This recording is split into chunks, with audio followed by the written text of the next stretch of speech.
Welcome to the Crisp Growth Labs interview. Today, we have the pleasure of hosting Jason Chaffey, an experienced mentor and commercialization advisor in navigating through challenging business situations.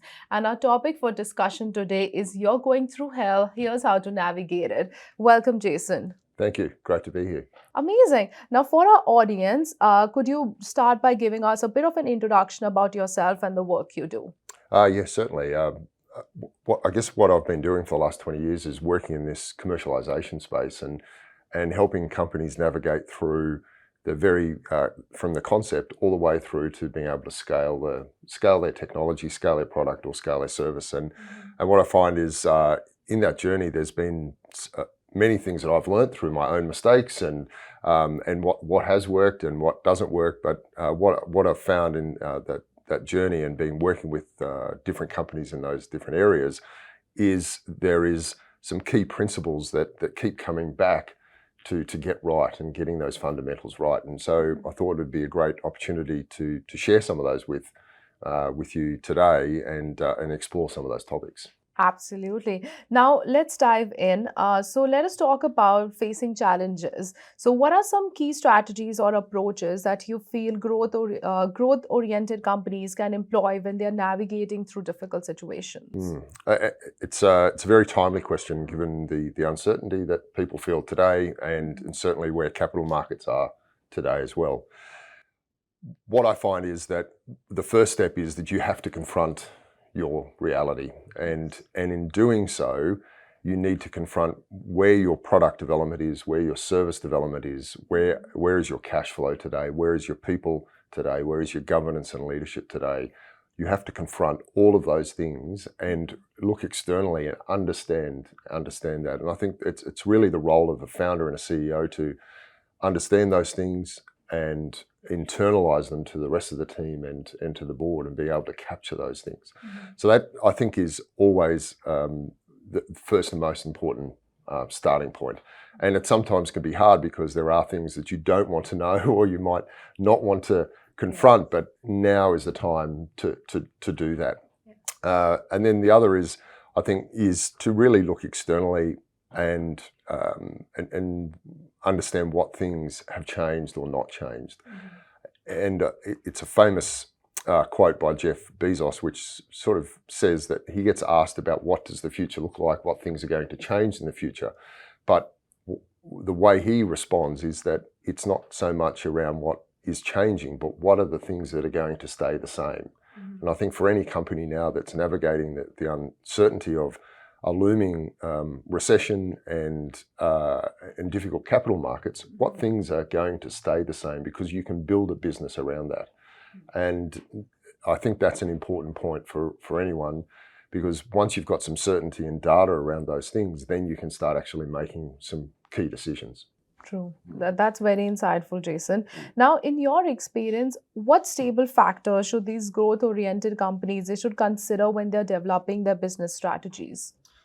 Yes, I think it goes back to the previous point, Rhythm, is it's what things haven't changed. And so for customers, or whether you're in a business to business mainly or business to consumer, is that three things are still the same, that they still want to drive and increase revenue, they want to be able to save money or reduce and manage risk.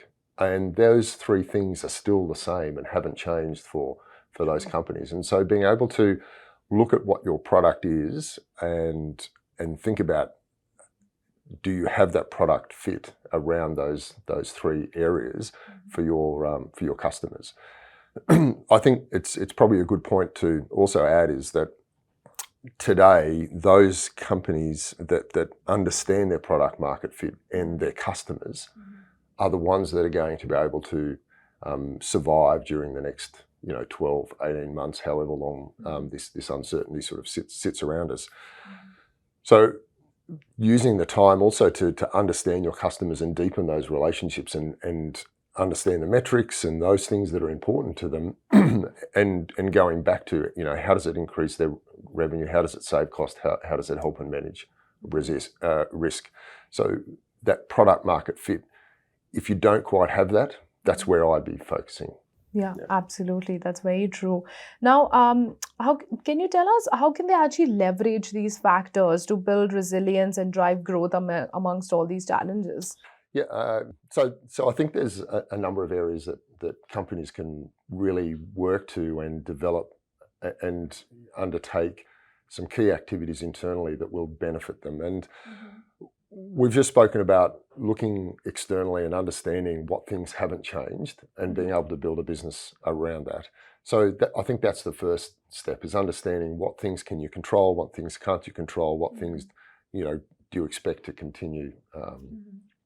The other is, particularly for growth orientated companies, is understand what business are you in, and now's the time to focus that down, bring it, and really focus on those areas, and really understand what you do, and put your resources into that, and not dilute your time and money and energy and all the other resources trying to do too many things. I think that's a key aspect of that.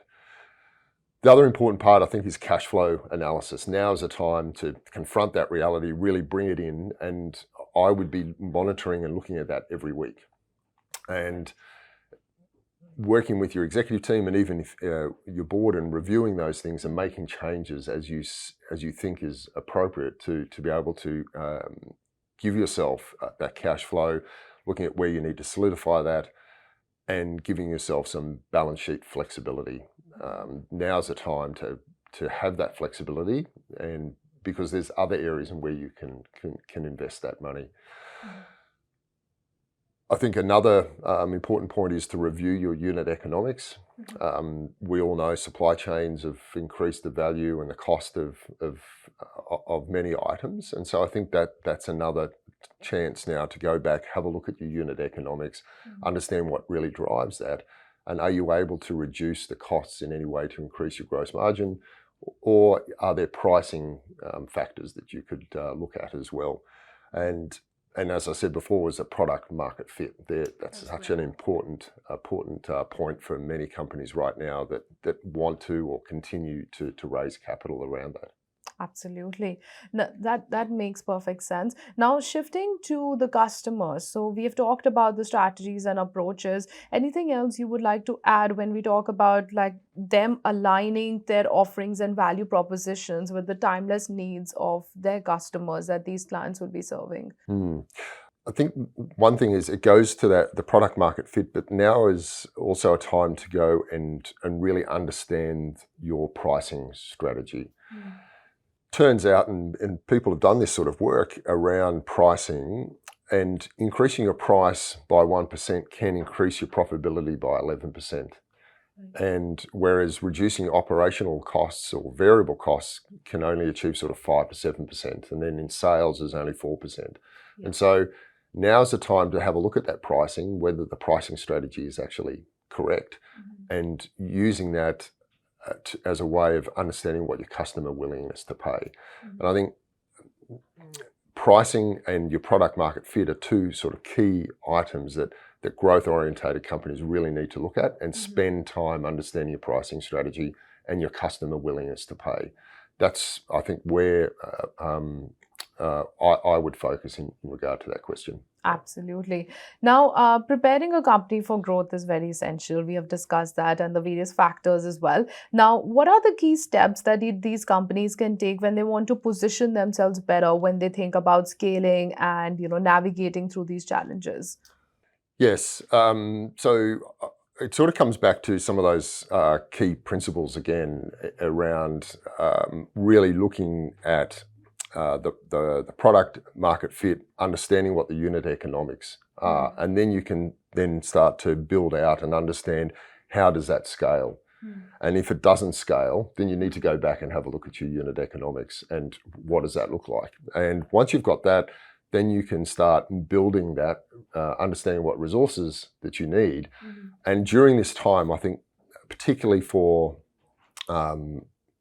startups and growth orientated companies, is around how they approach the marketing as well. And I think that's it's a natural tendency to sort of pull back on marketing and reducing that spend. And I would argue that's not the time to do it. Yeah. Yeah. True.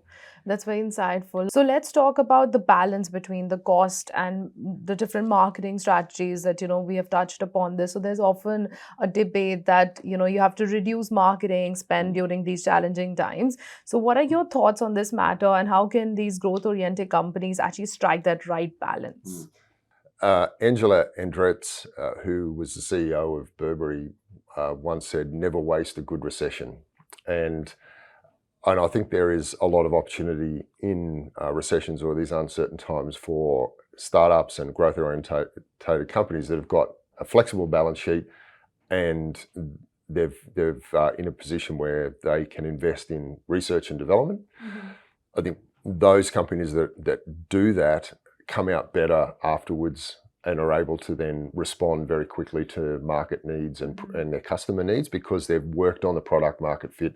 They understand what the customer wants, and customers are making, even during difficult times, they're making decisions about what they would like, and they're doing the research for when the recession does end, that they've already made the decision, now they want to act on it.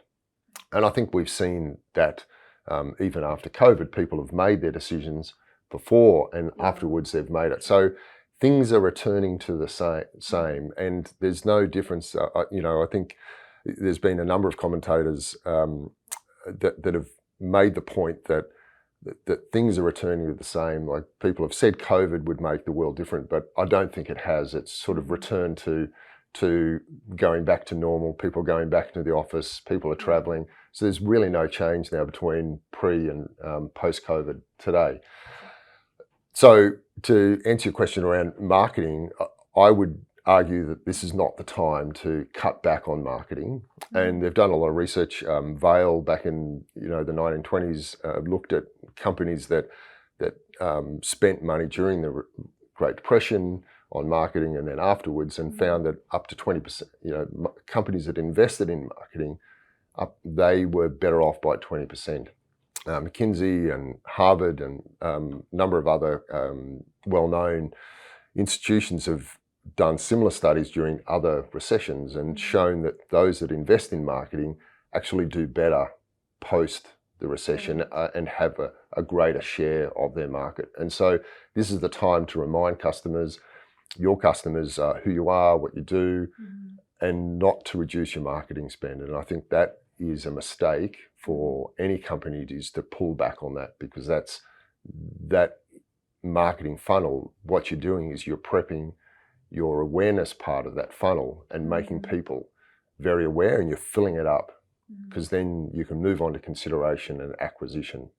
And I would be focusing on the conversion rates between those two, and that's where I'd be putting my resources, is to increase the conversion rates wherever wherever it's minimal. Amazing. Now, Jason, before we conclude the interview today, any final thoughts that you have to share with our audience? Yeah, I think probably just to recap on some of the important points, Rhythm. One is product market fit, that you've got to have that and really understand it, and understand your customers for a startup or a growth-orientated company. Make sure that you've got that going forward, and investing the time and energy into that.